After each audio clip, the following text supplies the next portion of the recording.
country which has held back this.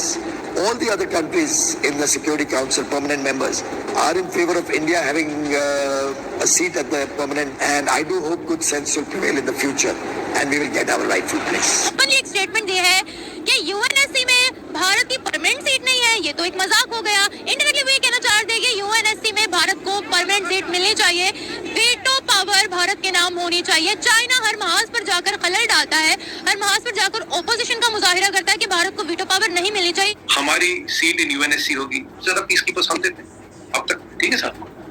सबसे ज्यादा vaccine हम दे रहे हैं। यूएन का कोई भी फूड प्रोग्राम हो, हम सबसे बड़े कंट्रीब्यूटर होते हैं। यूएन को हमारी जरूरत हो, हम देते हैं। सर, हम 20% ऑफ द आबादी है। How can you leave 20% of आबादी? We are the youngest youth of 800 million. A quarter century has passed. The world and our future generations can no longer wait. How much longer must they wait? हमारी अपनी policy है, हमारी अपनी philosophy है, तो हम अपना रास्ता को आज भारत वही कर रहा है और बढ़िया चीज है, फिलॉसफी बहुत बढ़िया है।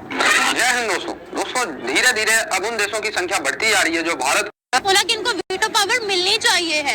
अभी क्या बोलते हैं, उनका मुकाबला तो चाइना के साथ हो रहा है। अगर उनको वीटो पावर मिल जाती है तो वो और कितना स्ट्रांग हो जाएंगे। देखिए, इंडिया जितना भी स्ट्रांग हो सके वो चाइना को कम्पीट तो अभी बहुत दूर है चाइना से। चाइना अमेरिका या रशिया से बहुत दूर है। आपको पता है रशिया से ज्यादा इकोनॉमी है भारत की, 5वें नंबर की, दुनिया के 5वें नंबर की बड़ी इकोनॉमी है। तो ये क्या वजह है कि चाइना हमेशा खलल पैदा करता है, दखल अंदाजी करता है कि भारत को वीटो पावर ना मिले, लेकिन वर्ल्ड फिर भी चाह रही है कि उनको वीटो पावर मिले। देखिए, जब चाइना के पास एक मोनोपोली है पूरी दुनिया में। चाइना पूरी दुनिया को इकोनॉमिकली रूल कर रहा है। हर प्रोडक्ट हम जहाँ पे इस टाइम खड़े हैं, यहाँ पे भी आपको 99% प्रोडक्ट है वो चाइनीज मिलेंगी।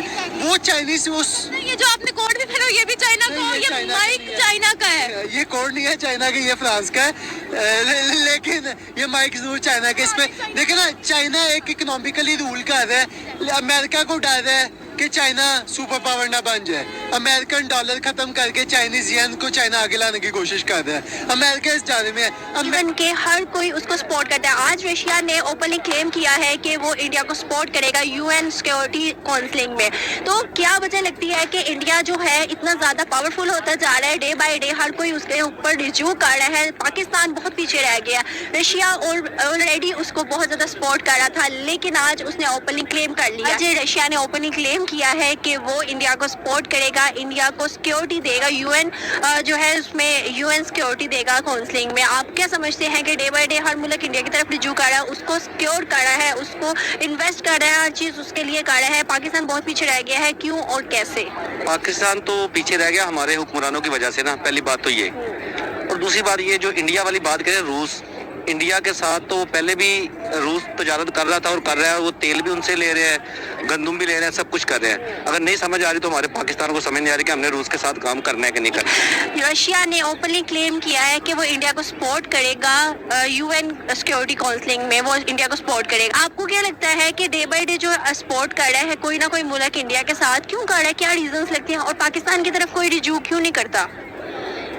ओबियसली देखें, जहाँ पे किसी को बेनिफिट नजर आएगा सबसे पहले तो उसी कंट्री की तरफ जाएगा। पाकिस्तान में इस वक्त जो सिचुएशन बनी हुई है, जो क्रिएट कर दी गई है, रजीम चेंज की जो आई है, उसके बाद हमारा जो मुल्की हालात जिस तरफ जा चुके हुए हैं, पाकिस्तान की तरफ तो कोई भी इन्वेस्टमेंट करने को तैयार नहीं है। तो आपको क्या लगता है, आपने कहा है कि जो मुल्क की तरफ उसको मतलब फायदा नजर आएगा, क्या आपको लगता है कि क्या फायदे नजर आ रहे हैं? पाकिस्तान में सबसे जो मेन इस टाइम इशू चल रहा है वो हमारे आपस में जो पॉलिटिकल सिस्टम है उसकी वजह से काफी डिस्टर्बेंस आ गई हुई है। आपने बोला है कि चाइना को काउंटर करने के लिए भारत को प्रेफर किया जा रहा है, तो भारत की तो आबादी चाइना को भी काट गई है। अब जो इंडस्ट्रीज उनकी कंट्री में लगे हैं, उनका जो टारगेट है वो तीसरी बड़ी इकोनॉमी बनने का है, तो दुनिया को उनसे खतरा क्यों नहीं है? चाइना से क्यों खतरा है? देखिए ना, इंडिया जिस साइड पे चल रहा है, चाइना की जो सी पॉलिसी है, चाइना की पॉलिसी है कि एक स्टेट टर्म हम यूज करते हैं, पेट्रो डॉलर एक स्टेट है। चाइना की पॉलिसी है कि डॉलर की मोनोपोली पूरी दुनिया में खत्म हो जाए, डॉलर का यूज एक्सचेंज के तौर पे खत्म हो जाए। अब डॉलर के अगर चेंज खत्म हो जाए तो ऑब्वियसली चाइना सेकंड जो चीज़ है, चाइना सुपर पावर बन जाएगा। उस चीज़ को काउंटर करने के लिए जो उनसे यूएस और बाकी जो उनसी पावर्स हैं वो इंडिया को आगे ला रही हैं। इंडिया जितना भी आगे चल जाए, इंडिया यूएस के अगेंस्ट नहीं जा सकता या यूरोप के अगेंस्ट अभी जाने के हक में नहीं है। जब उन पे सैंक्शंस लगती है ना, वो आंखें दिखा देते हैं, हम नहीं दिखाते। रशिया के तेल की मिसाल आपके सामने है। उनको बोला गया तुम लोगों ने रशिया से तेल नहीं लेना सैंक्शंस की वजह से। उन्होंने कहा तुम लोग कौन होते? उन्होंने रिपोर्टर को ऑन